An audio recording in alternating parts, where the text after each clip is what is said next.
আসসালামু আলাইকুম। আশার মিনি কিচেনে সকল বন্ধুদের স্বাগত জানিয়ে শুরু করছি। আজকে আমি নিয়ে এসেছি মাত্র 10 মিনিটে মুখে স্বাদ লেগে থাকার মতো মুচমুচে বাঁধাকপির পাকোড়া। বাঁধাকপির এই পাকোড়াগুলো বানানো যেমন সহজ, খেতেও তেমনি মজাদার। ছোট থেকে বড় সকলেই এই পাকোড়াগুলো খুবই খেতে পছন্দ করবে। আর ঘরে থাকা সামান্য উপকরণ দিয়েই পাকোড়াগুলো তৈরি করে নিতে পারবেন। আর এই পাকোড়াগুলো বানানো এতটাই সহজ যে যে কেউ বানিয়ে নিতে পারবেন। তো চলুন বাঁধাকপির পাকোড়া রেসিপি দেখে নেওয়া যাক। আর যারা নতুন বন্ধু আমার ভিডিওটি দেখছেন, বাঁধাকপির পাকোড়া রেসিপি পছন্দ হলে অবশ্যই আমার চ্যানেলটি সাবস্ক্রাইব করে আমার পাশে থাকবেন। বাঁধাকপির পাকোড়া বানানোর জন্য এখানে আমি একটা বড় পাত্রের মধ্যে বাঁধাকপি কেটে নিয়ে নিয়েছি। আর এখানে আমি একটা কপির অর্ধেক নিয়েছি। আপনারা চাইলে পরিমাণটা বাড়িয়ে কমিয়ে নিতে পারেন। আর কপিগুলো দেখুন আমি পাতলা পাতলা করে কেটে নিয়েছি। আপনারা আপনাদের নিজেদের পছন্দ মতো কেটে নেবেন, মোটা কিংবা পাতলা করে, কোনো অসুবিধা নেই। তারপর আমি এখানে দিয়ে দিচ্ছি 1 চামচ নুন। 1 চামচ নুন দেওয়ার পর আমি কপিটা হাত দিয়ে চকলে চকলে 2-3 মিনিটের মতো এইভাবে করে নেব। এতে করে কপির মধ্যে যে পানিটা আছে সেই পানিটা ছেড়ে দিবে।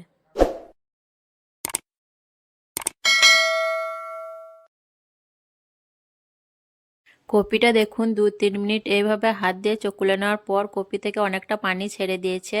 এখন আমি কপিটা অন্য একটা পাত্রের মধ্যে হাত দিয়ে খুব ভালো করে নিংড়ে নিংড়ে নিয়ে নেব, যাতে কপির মধ্যে পানিটা খুব ভালোভাবে ঝরে বেরিয়ে যায়।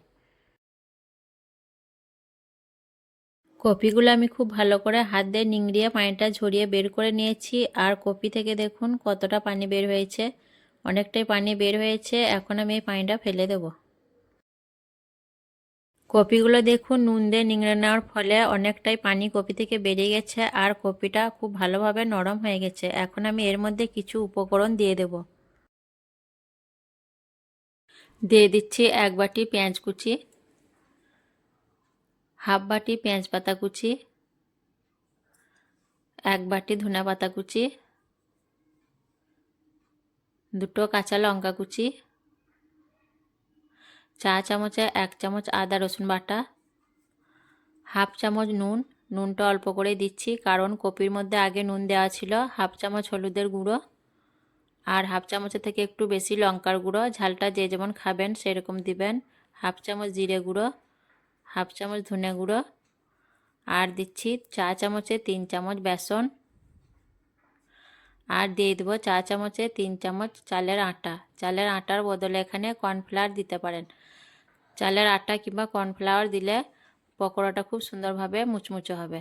আর সবশেষে দিয়ে দিচ্ছি একটা ডিম ভেঙে, আর দিয়ে দিলাম গরম মশলার গুঁড়ো অল্প পরিমাণে। তারপর আমি সব কিছু হাত দিয়ে খুব ভালোভাবে মাখিয়ে নেব।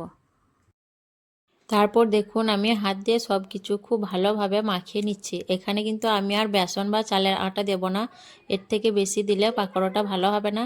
চালের আটা এবং বেসনের পরিমাণটা একটু কম করে দিতে হবে, তাহলে পকোড়াগুলো কিন্তু খুব সুন্দর হবে। আর ডিম আর চালের আটা দেওয়ার কারণে পকোড়াটা খুব সুন্দরভাবে মুচমুচে হয়ে উঠবে। তারপর দেখুন আমি সব কিছু খুব ভালো করে মাখিয়ে নিয়েছি। এখন এর থেকে আমি অল্প অল্প করে নিয়ে এরকম গোল গোল করে পাকোড়াগুলো শেপ দিয়ে দেবো, গোল আর পাতলা করে।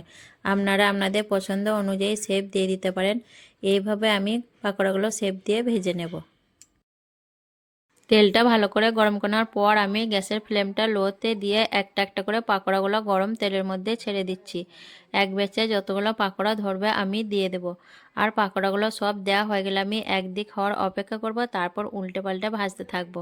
পাকোড়াগুলো আমি লো টু মিডিয়াম হিটে ভাজবো। হাই হিটে ভাজলে পাকোড়ার উপর দিকটা কিন্তু হয়ে যাবে আর ভিতরগুলো কাঁচা থেকে যাবে, খেতে ভালো লাগবে না। তার জন্য আমি লো টু মিডিয়াম হিটে পাকোড়াগুলো উল্টে পাল্টে ভাজতে থাকবো। পাকোড়াগুলো নিচের দিকটা একটু হয়ে আসার পর আমি একটা ঝাঁঝরা দিয়ে পাকোড়াগুলো একবার পাল্টে নিচ্ছি।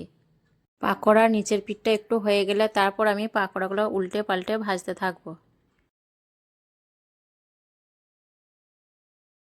পাকোড়াগুলো আমি বেশ কিছুক্ষণ ধরে উল্টে পাল্টে ভেজে নিয়েছি। পাকোড়ার গায়ে কিন্তু কালার চলে এসছে, পাকোড়াগুলো মুচমুচে করে ভাজা হয়ে গেছে। এর থেকে আর আমি বেশি পাকোড়াগুলো ভাজবো না। এরপর আমি পাকোড়াগুলো একে একে তুলে নেব।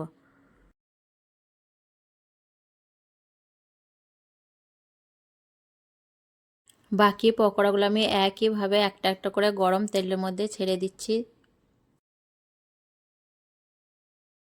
এই পকোড়াগুলো আমি একইভাবে উল্টে পাল্টে লাল লাল মুচমুচে করে ভেজে নিয়েছি। এখন এগুলো তুলে নিচ্ছি।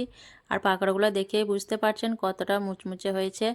তো এইভাবে অবশ্যই একবার বাড়িতে আপনারা বাঁধাকপির পাকোড়া তৈরি করে খাবেন, দেখবেন খুবই মজাদার হয় এই পাকোড়াগুলো।